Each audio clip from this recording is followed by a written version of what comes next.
I just try to be honest with myself. I don't sit down and say, okay, I gotta write a song for TikTok so I can get 18 million whatevers, or the song about a girl so that all the lovesick guys will know, or the song about a red horse so Red Horse Beer will give us a... You know what I'm saying? I write songs about my experiences, my heartbreak, what makes me angry, and that's how I get over that whole product thing that you're talking about. Keeping it real, you know?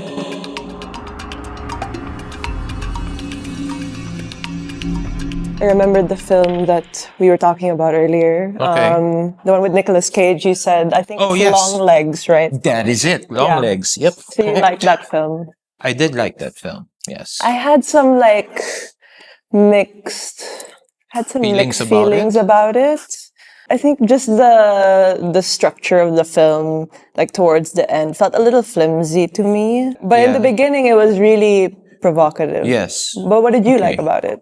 I guess seeing Nicolas Cage, first of all, in that role was cool to me because I had never seen him like that. Although a lot of his characters are like off the edge and, you know. I liked that I didn't know what I was getting into. I didn't know where the film was taking me. I liked that acting. But I do see what you mean toward the end of it. It kind of fell apart a little bit. But yeah, I mean, I enjoyed it. I wouldn't put it at like the top of Yeah. the tier, like I mentioned another movie, Mandy, which I thought was better, Right. and that had Nicolas Cage kind of doing more of what he does, where he freaks out, Right. and. Have you seen Wild at Heart? Oh yeah, I like that. I like Raising Arizona. There's one called Snake Eyes also. Where That one, yeah, I've seen that too. Yeah. Wow, I guess I am a Nicolas Yeah. Cage fan. I've seen everything. We were talking about horror films a while ago. Yeah. And I guess like with the association or the reputation of like rock music, your interest in rock music, do you feel that there's like an inherent darkness in your taste or artistry? Or do you like lead more towards the light? I move more toward life. So that is my main, thing where I get my inspiration. I do believe that in a lot of times in life, there are, negative things. And granted, the negative is usually more compelling and more interesting. And so that, yes, could be, but it's not necessarily something I would choose. What attracts me is just life, different stories, people, events, and I'll take from anything. Is that something that you realize in retrospect as you got older? Like if you maybe look back in your 20s or when you were younger, like this idea of like your own taste and maybe veering towards something that's more dark or light. Like, did you ever think about that when you were younger? So when I started listening to music, it was country. And then it ended up moving into heavy metal. And the imagery of heavy metal is, what it is. And I think there was only maybe one song where I actually wrote with that in mind, which was Arise, which the chorus is evil is our lair. But that was just an ode to my roots in heavy metal, In fact, that song ended up giving us this thing where this thought that people said that we were satanic, But we never looked at the lyrics like that. We always looked at the lyrics like a movie or like telling a story just to music, So we were no more satanic than what Anne Rice was a vampire. You know what I mean? But yeah, it wasn't like for the rest of our catalog, it wasn't like a, when you really choose to do it, intended thing to do. It was just whatever. Like there's one song called Bought and Sold, which is about pedophilia. And that came about because I saw a newspaper. I was sitting in McDonald's and they had newspapers back then, and there was a article that was titled "Bundles of Pain," and I read it, and it was about a pedophile gang or something that was in some place, and it inspired me to write that song. Inspiration is all around, and you take what you can from anything, and so it's not an active choice to choose negative stuff. For sure. That really interests me, just because going back to this idea of like taste, and veering maybe towards one thing or another, we might not intentionally choose something that's like dark or satanic, whatever. Yeah. But there's something compelling sometimes to us with regards to this whole dark taste thing. There's something about like, to one person they might totally avoid, but to me, like, it piques my curiosity. So with the whole, you seeing a headline on a newspaper about pedophilia, Yes. well, someone might be like, oh no, not yeah, for me. yeah. What is it about for you and those, not naman those types of themes, but like, what is it about that, like, may bale na you're kind of like interested in it? Is it like an innate curiosity, or is it like the references that you grew up to when you were younger? I don't know. I guess it's like a switch inside me that just makes me want to tackle it. I mean, like, I'm sure right beside that article there was another article about a school bus that was delivering kids for free. That isn't compelling topic for me to write about, you know. It's just more interesting for me to tackle, I guess, things like that, you know, more complicated topics. And darker stuff, I guess, is more complicated. I don't know. I kind of want to rewind. We'll talk about rock music in a Okay. bit. But you mentioned country music. Could you tell me about Yes. your history with that? So my dad was a big country fan, and because he wasn't around all the time, my dad. And the little times that I do remember spending with him was we would be in the den, and he would be playing records, and it was, you know, John Denver, and it was Kenny Rogers, and Waylon Jennings, and the Redheaded Stranger, Willie Nelson, Johnny Cash, you know, the usual. But it was those rough guys, you know, the rough country guys. And that was a big part of my growing up, you know. And just being exposed to that kind of music and listening to it and falling in love with it, you know. And now when I listen to it, I associate it with my dad.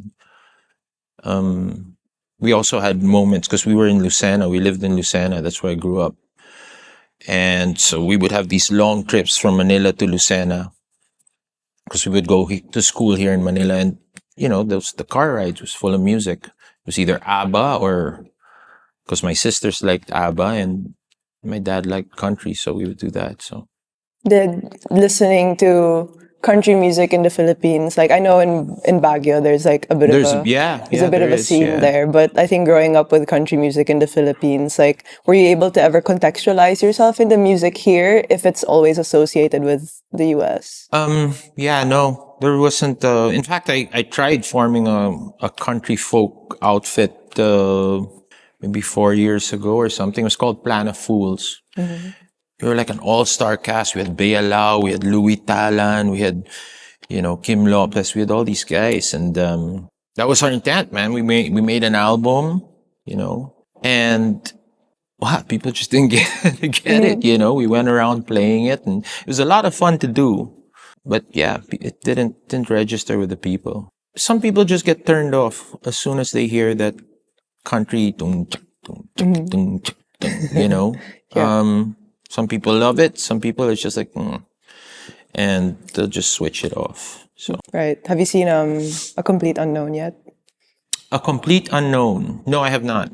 No, I have not. The Bob Dylan movie. No, I have not. Although I love Bob Dylan. It chronicles a period in Bob Dylan's life when he was coming up, but it was really about like the transition between like electric music and folk music at the time, which was very acoustic. Yeah. And there was this hard transition for Bob Dylan, and I think he was met with a lot of pushback. Yeah, he was. On that. They called him a traitor. Yeah, right. What do you think about that period? Well, that period of just like the switch between like electric instruments and acoustic. Well, it didn't happen while I was, that I think he did that in 69 or 68, something like that. Yeah, yeah. So I wasn't born yet. I mean, I know I'm old, but I'm not.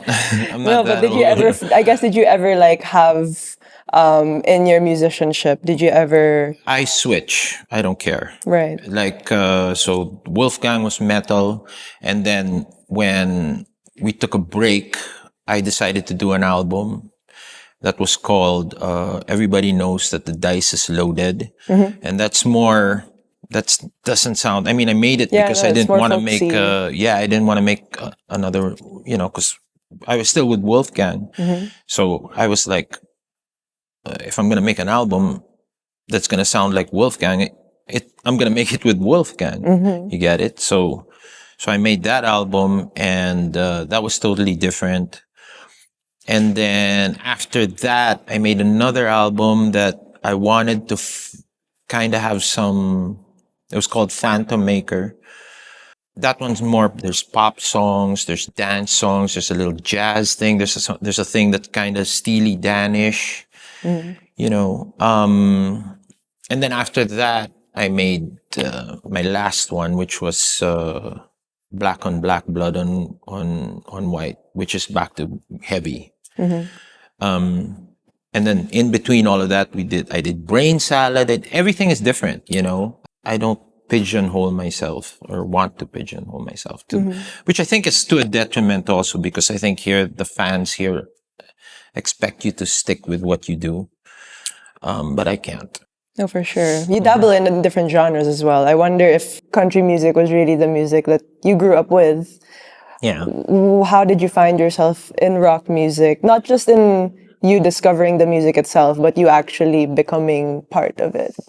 As I grew older, it was actually pretty, like maybe 16 or 17, because when we were growing up, we weren't exposed to a lot of music. It wasn't like now where everything is at your fingertips. And if you want to hear a band or something, back then, whatever was on the radio was about it, and maybe if you had a friend or somebody who came back from abroad and they brought back some tapes, and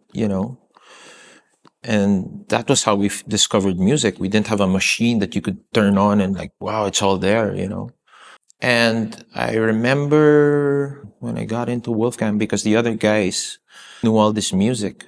That's how I got exposed to a lot of the heavier stuff. I read that you guys like hung out at Kalye. Yes, Kalye. That's right. Actually, that was another one, because when I was in college, Razorback asked me to sing with them, and because they didn't have a singer, and I think they gave me tapes of all the songs that they knew, and it was like that high. So that's how I ended up getting into rock music, and I loved it. I loved what it made me feel. Even to this day, like heavy metal, I love heavy metal. I love it for the theatrics. I love it for the bombast. I love the over the topness of it, and the stories that the songs tell, the album artwork. I once drove 4 hours or 3 hours to watch Iron Maiden in 2010 by myself. I asked all my friends, nobody wanted. This was in the States, and I was living 3 hours away from the show, which was in Concord. And I said, "F it, I'm gonna go then. If nobody's gonna go with me, I'm gonna go." And I went, and I had the greatest time by myself. But I was surrounded by all these people, and some guys had brought their kids, and it was awesome. The synergy between Razorback and Wolfgang is quite interesting, because whilst maybe some bands might have just stayed in their own lane, like you guys worked really closely together. So where did that synergy come from between you guys? Just the friendship. Wolfgang would never have been Wolfgang, or would never have gotten together if it wasn't for them, because that's how we met. And we all met because we all gathered at Kalye, which was their bar, which is where they would play. And our dreams started happening in our heads because we were seeing it, what the possibilities were by watching them. Yeah, just a great time, And as we ended up having albums and stuff like that, it was always just support, support for each other, support for each other. Like I'm a fan of all those albums of theirs. We were talking earlier, and you were talking about when you were recording your self-titled album that a lot of the recordings or the music back then was very OPM, and it was very hard to record for rock music at the time. And I wonder, who did you guys look up to locally when you wanted to pursue the music that you wanted to? It was Juan Dela Cruz. That was the band. I think it was through Miguel Ortigas, who had gotten copies of their album. They were just amazing albums. They still are amazing albums, the way they were recorded, the way they sound, the way they were written. It's just great. It's perfect. That's who we knew locally. But we were aiming for the foreign, we wanted to do that because we knew Motley Crue, and we knew these harder edged bands. Ozzy Osbourne, Jesus Christ, Black Sabbath, Led Zeppelin. So when we were recording, that is what we kind of wanted to sound like. And we weren't like pigeonholing ourselves also that was it. But whatever happened when we were writing, whatever happened, if we liked it, that would be what we would put down. It's interesting that you said that you were aspiring for these like foreign acts. Was there any sort of discussion at the time about like being able to look inwards, like towards like our inspirations that are more local? Because I think there's this reckoning now with music in general, where especially with Filipinos, it's like, oh, we don't have to aspire to like the global standard. At the time, like when you guys were forming the band, was there any of that sort of discussion? When I say we try to aspire to it, I'm talking about the sound. We wanted that kind of quality. It wasn't like, we need to sound poppy in this next one so that we can get this crowd, and we need to be hard, and you know what I'm saying? And in that, with your question about like, do we try to be more Filipino or whatever? No, that never even crossed our mind. But yeah. You ever get imposter syndrome with that? Because even me, like, I've often questioned like my own Filipino identity with the way that language is used. Did you ever have to encounter that? I mean, I get it every time, it's like, Filipino ka pala, that one? Exactly. Dumudugo na yung ko, akala ko. Pinapa-English mo pa ako. Napa-English mo ako. Kasalanan ko ba yan? Ikaw naman nag-i-English, di ba? But then, no, I've never had issues struggling with, I'm Filipino. I've always seen myself as Filipino. There's no, like Gemini thing going on in my head that, oh, maybe you're not, no, I'm Filipino. Even if I look this way, I'm Filipino. I have this one song called Diaspora Mama. I wrote that song because I was living in the States, right? And I was playing in a bar. And I had walked outside for a smoke. And the bouncer, I was talking to him. And then he was, telling me, and I go, oh, you're Filipino. He goes, no, I'm not, man. I'm from Jersey. Oh, yeah? Oh, I thought you were Filipino. Where were you born? Oh, Pampanga. Filipino ka, pare. No, man. I'm not. I'm American. I'm American. It's that mentality already that, oh, I moved here, I've lived here, I'm American. But no, like, never had an issue with it. So songwriting is an interesting art form because you want to express something, you want to put an idea, but then as you become more involved in the industry and you professionalize it, there's this fine line between like being able to write songs and then the music becoming as a sort of like entertainment service, in a sense that like you are creating something for people to consume. Yeah. In other words, like a product. Yes, that I have thought about. Yeah. What I feel and the way I deal with it is I just try to be honest with myself when I do it, So I'm not like, I don't sit down and say, okay, I got to write a song for TikTok that so I can get 18 million whatevers, or I gotta write a song about a girl so that all the lovesick guys will know, or I gotta write a song about a red horse so Red Horse Beer will give us a, you know what I'm saying? I write songs about my experiences. I write songs about my heartbreak. I write songs about what makes me angry. And that's how I get over the fact that that whole product thing that you were talking about, keeping it real, that's For it. sure. That's what you got to do.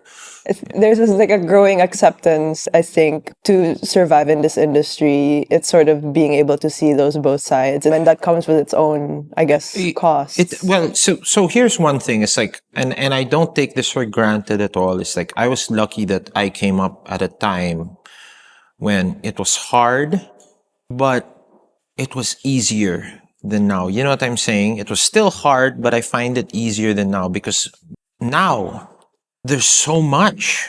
You put out something, the next day there's 18 trillion billion million, people putting out, and then the next day again. It's so hard to establish yourself now, I think, if you're starting out. You need some gimmick. People starting now, I guess, to some extent, they have to do it, But at least if you have to do a gimmick thing like that, then just keep some realness to it. But yeah, like if somebody does it, I'm never gonna be like, hey, that guy or whatever. I mean, I understand it's hard. So you do what you gotta do. Just don't the people around you. Speaking of people around you, and I know that you've been very, very vocal about it, which is about the royalty structure here in the Yeah. Philippines. Royalties in general. It's not the Philippines, it's just the way the record industry is, Why do you think that still happens today? because it's allowed to happen. One thing is the artists kind of got their powers back now because record companies aren't as powerful as they used to be. They used to be the only machine that could promote you as an artist. Nowadays, if you're on your own, you have that ability because the internet and TikTok and all of that can service you to a load of people. And they also don't lock you anymore. So when we started, they locked you in and they owned you. Then after that, I think they started doing the whole 360-degree contracts. What does that mean?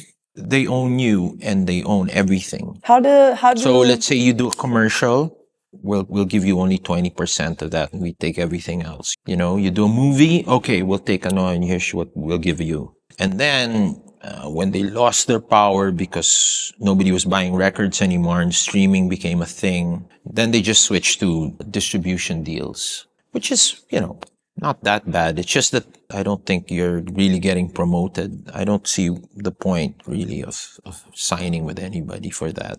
And you can do it yourself. when you had signed into these deals, like, was it apparent to you at the time, or No, I wouldn't have signed if it was. Are you kidding me? I didn't know. I didn't think I had a choice. I didn't think of the consequences. I was a kid. Nobody was signing rock bands, so we signed. if there was a way that if you had the power to restructure the royalty system with the knowledge you know now, like, how would you make it different? Just be fair. I understand that the record label has a job to do, and they do it, and they would help you. They're a machine. They need to get their due, but be fair. What's fair? Just as long as the band's happy, fair.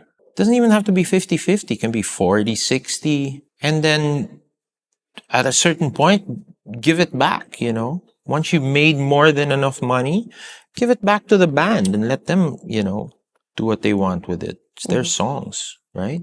But yeah, I mean, who's to say really what fair is, right? But I don't know. I know what fair is. When you show it to me, I'll be able to tell you, yeah, that's fair. You're realizing all of these in retrospect, and maybe Correct. there was That's like, right. Hindsight's 2020. Correct. yeah, Maybe exactly. back then I thought it was fair, but come on, they knew it wasn't fair. Now that you're working with an independent label with your 30th anniversary reissue of Wolfgang the album, how has that relationship been with working with an independent label versus like the major labels that you're working with at the time? Well, we're doing everything on our own. It's basically just a distribution thing. So one thing that's really cool is it's our way. We're doing it all the way we want, and we keep everything. We don't have to sign away our souls. And they're gonna make more than we are off of the sales. But at the end of the day, we get to keep our music. The DIY approach now that you're taking interests me just because I think when I look at the people that I aspire to in music, they seem to have it all figured out. But now that you've been doing this for a while, you're now like doing things on your own, taking Yeah. control. So like, how do you make sense of like musicians who are trying to make a career out of this and trying to get a team or get people involved versus like doing things on your own, which is, it comes with its pros and cons as well. Like, how have you like made sense of that as you've gone older? There's more effort into it, but it's worth it in the end because it gets done how you want it to get done. That's really the bottom line, is that you should be happy with your art and you should be happy with how it is presented to the public, not through some filter of somebody else or anything. It's your art, it's your story, it's it's your soul that you are bearing to the public. It should be the way you want to do it. And by doing it yourself, there's no clearer way to get your point across than by you doing it yourself.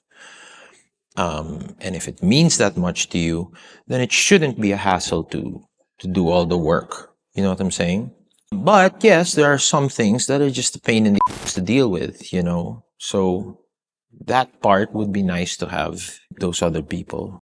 But if you were to get those people, then they have to understand that they are there to help move your art forward, not to cloud it or to add anything. We've been talking a lot about how the recording industry has been, and you even mentioned that today is arguably a lot harder than back then in a way, just Yeah. because of the saturation of the market. But is there something that you feel like today you're glad is no longer a part of your experience of music? Technology. It's a double-edged sword nga, because the good thing is you don't have to spend so much money anymore. You can do it from your house. You can do it anywhere. You can pick up a laptop, a mic, a screen, and record. But because it's so easy, so much is being pumped out, I want to go back to this idea of like romanticizing a time, and I want to explore it through gigging, and I know you still gig a lot, and I want to know how maybe performing today might compare to the 90s, because I'm in dance music, and a lot of DJs often romanticize the 90s and Yeah. how it's so different. And One thing that was great about that time was the audience was not made up of one type of person. And they were all in the same thing with you, and enjoying it and actually watching. Not this I cannot stand that, that it's all like this now. And dancing and singing and shouting and just, experiencing it and going home, and you remember the good stuff. And, 20 years later, you're still telling your friends about, "Tara, you know what I'm saying?" Now everybody's just videoing it, as opposed to watching the show. They're not even watching like this, they're like this. But yeah, that was it. It was like so magical, the 90s, because, and I'm not trying to be like one of those guys that are like, "Oh, the 90s is better than the," no, I'm sure the people now like their era or whatever, but it's just that what time you could go watch Razorback, finish their set, walk across the street, watch the Eraserheads, finish their set, and then go somewhere else, and then Dong Abay or whoever's playing, everyone was just all around, everywhere, playing. Just this whirlwind of Pinoy rock and bands, and just great, man. those were the days. Yeah, those were the days. Now I'm sounding like a lolo. Yes, honey, I'll tell you right now, those were the days. It was good times, just getting drunk. What was your go-to after the night is over? Like, what do you eat? Henlin.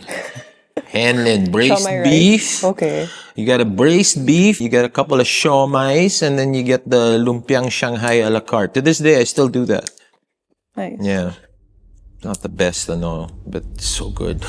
Love that.